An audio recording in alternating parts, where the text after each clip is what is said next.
Hello and welcome to Storytime with Tui Politics. Back in 2009, when I was much smaller, the Prime Minister of New Zealand at the time, John Key, came to my primary school to open our new library. This was very exciting for 10-year-old Tui. Not because I was very politically inclined at that age or anything like that, I wasn't. But you know, the Prime Minister is such a big celebrity, it's cool to see him in person, right? I was actually a part of this probably quite cringy haka that welcomed him to the school grounds. But that's not what I'm here to discuss, forget that. So I was very young, so I don't really have complete memories of that day. But a thing that I can never shake is the weird story that Prime Minister John Key told my entire school as part of a speech that he made that day. Now this anecdote that he gave that day keeps me up at night. I literally spent too much time trying to decipher the meaning of this story, and I thought I'd share it with you today. Okay, so he was standing up in the auditorium in front of a bunch of like 5 to 10-year-olds. I can't remember what he was talking about. Probably something unimportant like striving for your dreams or some shit, I don't know. So I don't remember what transitioned into this anecdote. So maybe context is, you know, key to understanding the story. But oh well. So this is a story that he told. These are their stories. The daughter of a wealthy man had come of age, and her father wanted to marry her off. But he didn't want just any guy for his daughter, so he searched far and wide and invited a large group of suitable bachelors over to his house. They all met out next to his large swimming pool, and he gave this proposition. The first man to swim to the other end of the pool can either wed my daughter, or alternatively, he can win $1 million cash. But be warned, this pool is full of alligators. And sure enough, on closer inspection, the pool was infested with hungry alligators. None of the men made a move. The wealthy man turned his back towards the house. He must have made a mistake. None of these men were brave enough to take the treacherous swim. But suddenly, there came a loud splashing sound, and he turned to see a man frantically swimming in the pool, fully dressed in his clothes. He reached the end of the pool and climbed out, panting, his clothes shredded from being attacked by alligators. The wealthy man rushed over to the victor excitedly. "My boy, congratulations for taking the risk. Now please tell me, which reward would you like? To marry my daughter or the money?" The guy looked the wealthy man dead in his eyes and said, "Sir, I just want to know who pushed me in the pool." Now ask yourself, what is this story supposed to even mean? What does it stand for? What are the morals that I should be taking away from this? Is it that I should not be afraid to take risks? Is he telling people to strive for their goals regardless of the odds? But that doesn't make sense because the guy was pushed into the pool. It's not like he even strove for those goals intentionally. So I guess it's like making the best out of a bad situation? That's the best I can do out of this weird anecdote. But what's up with the weird situation where the woman is used as a prize for the amusement of men? It's not really a story that I would call woke. But I guess it was back in 2009, but still, come on, it's insane. I think it's just a fun story to make him seem likable, as John Key was always a very charismatic talker, having lots of jokes and fun stories to tell. That was always a part of his charm as Prime Minister. It is just such a weird story that has just stuck with me. Like, why did he tell the story to children? I just don't get it. I guess John Key is a wealthy man. Is this his plan to marry off one of his daughters? Is this an autobiographical story?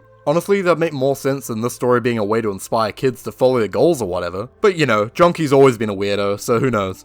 Kia ora, good evening. He says he was just horsing around, but pulling a woman's ponytail is proving highly embarrassing for the Prime Minister. John Key's had to apologise after an Auckland waitress revealed he tugged her ponytail on several occasions, even after she asked him to stop.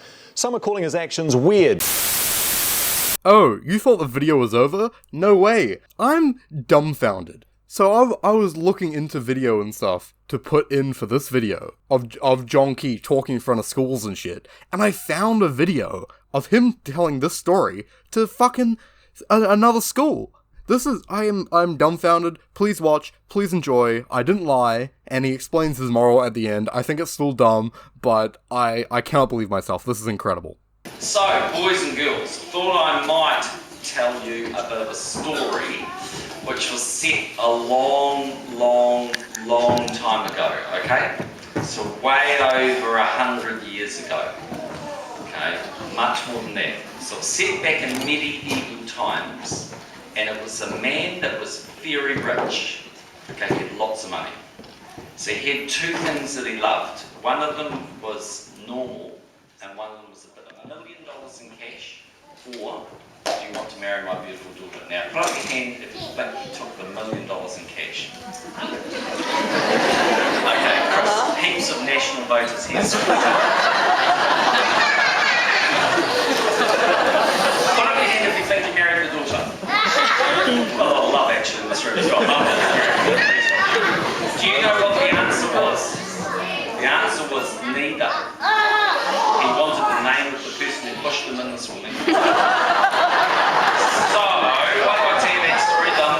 The story is it's amazing what you can achieve if you try hard.